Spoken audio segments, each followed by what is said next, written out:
for so long that it's just like, it's not doing what it's supposed to anymore. And it's annoying. Hello and welcome back to Jacob's Book Corner, where I'm starting getting energy and I don't know why. I just want to go to sleep. I think the lights are not helping. They're helping for us for this moment.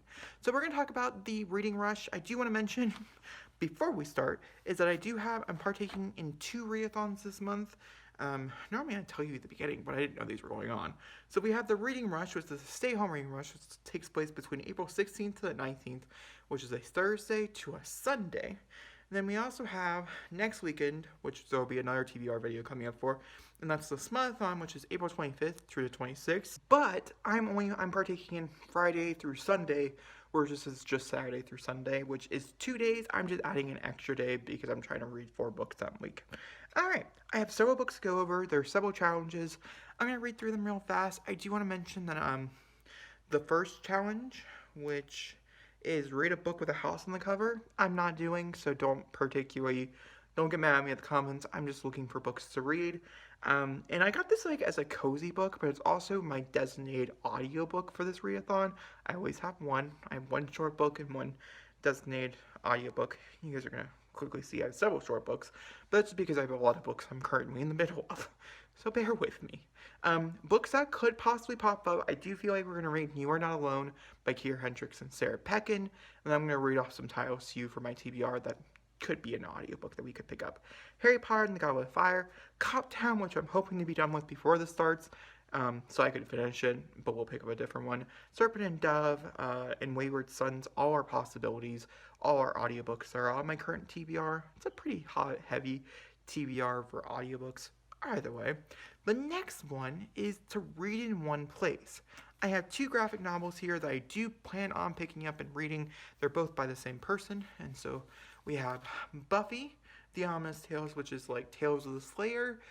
These are my least favorite episodes in the actual TV show, but as graphic novels and comic books go, they're some of my favorite stories to read.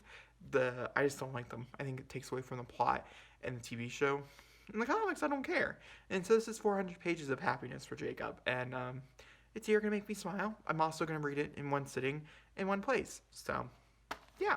And then after that, I'm going to pick up a different Buffy comic that same exact day called Buffy the Vampire Slayer, The High School Years, Glutton for Punishment, and this is just simply because I've had these on my TBR for 5 months now, and I just need to get to them. And why not a perfect time to get to them? And they're my only graphic novels I'm reading this month. I was going to pick up the rest of the second volume and The Walking Dead. I'm debating if I want to start over The Walking Dead as a graphic novel or if I just want to watch the TV show again. I'm still in the middle of that pandemic moment. Alright, moving on to a book that could make me smile. I have 2 for those options. We have a book you can judge me on for reading it for 10 times, but I do have long explanations, so you can skip to after both these books don't pop up on screen anymore and this pops up on screen. You can skip to then in case you don't care. I'm gonna give you a moment. Okay. I also, if I was generous enough, put a timestamp, but I can't promise that, so just jump to that book. Okay. So we're gonna start with The Sweet Kindness Poison by Kate Weismer, which is a poetry collection about someone who falls in love with a toxic person and then finds himself and rebuilds himself back up. It's one of my favorite books of all time. It's my top 10 favorite books of all time. Kate Weismer is a booktuber here called Kate Bookstates. I highly recommend you go pick up this poetry collection just for the simple fact that she's self-published, she's an indie author, and it just speaks to me I can't wait to cry is basically what I'm saying, and I will be reading it during this readathon. I read it in December. That was time, I think, 8. So it's due for another reread. I read it 4 times a year since it's come out.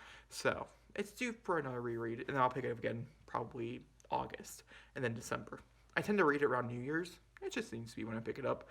Either way, I'm very looking forward to it. But the reason why I'm picking this up and rereading it is because I do want to do a book review over it. I want to do a full and length and review. If you don't know, she does have a new one called The Anti-Virginity Pact coming out. I have an art copy, and that's gonna pop. That one book has popping up in 3 different videos that I know of so far. All coming around.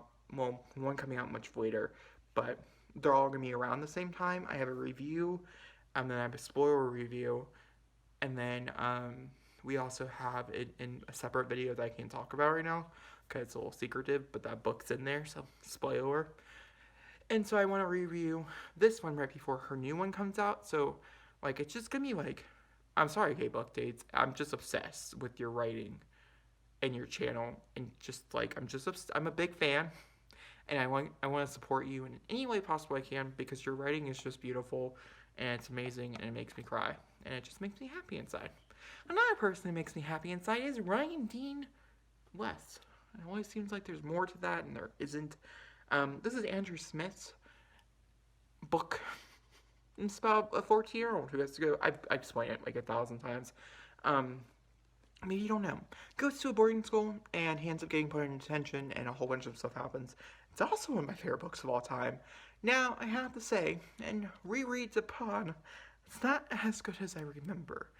But I do want to pick it up, not from actually where I leave off, but from where I left off the last time, which was on, it looks like, seeming to be a part 2 is where I got to, and so I would start from there and I would finish it.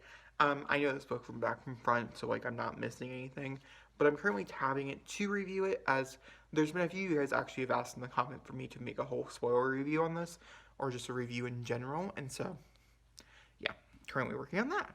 Okay, the last one is something I'm also going to be following because it's on my TBR, and that is A Place You Want to Go. It's a little cheating, but we also have chose a home cover for Cozy, so we're here. And that is The Land of Stories, The New Wishing Spell by Chris Colfer. Chris Colfer is Guillemini. Yep, look at his beautiful gay face, which just makes me want to pick it up because here's the thing. Not saying there's gay characters in here, but if we have a fully out gay person right here who played a revolutionary gay character on the small screen, sure, Glee is flawed, but Glee is gay, and, you know, that's fine. I'm hoping that one of these children is gay. I'm hoping to read a middle grade that does have a gay character in it, or has gay surroundings or something. And I'm not saying we should typecast gays into writing gays, but also, like, you could typecast it a little, right? Like, I'm gay, and I'm writing gay, so, like, wait, too many. I want it to be queer fiction. I don't know if it is. It's middle grade, so I'm a little nervous, but I'm excited to read it nonetheless. It is the thickest book on this list. Well, I mean, Winger also is thick, so we have 2 thick boys, but, like, not really. This is like 430 pages or so, but the words are very small and things, and these are people who get transferred into storybooks, I think is what the premise is. I'm not entirely sure. I'm excited though, and I'm sure there's some storybook. I saw Rapunzel in here. I want to go see Rapunzel. So yeah, that's my Reading Rush TBR. If you guys enjoyed this video, please go ahead and give it a big fat thumbs up. Don't forget to comment down below. Hit subscribe button. I'll see you all next time for another beautiful, lovely video.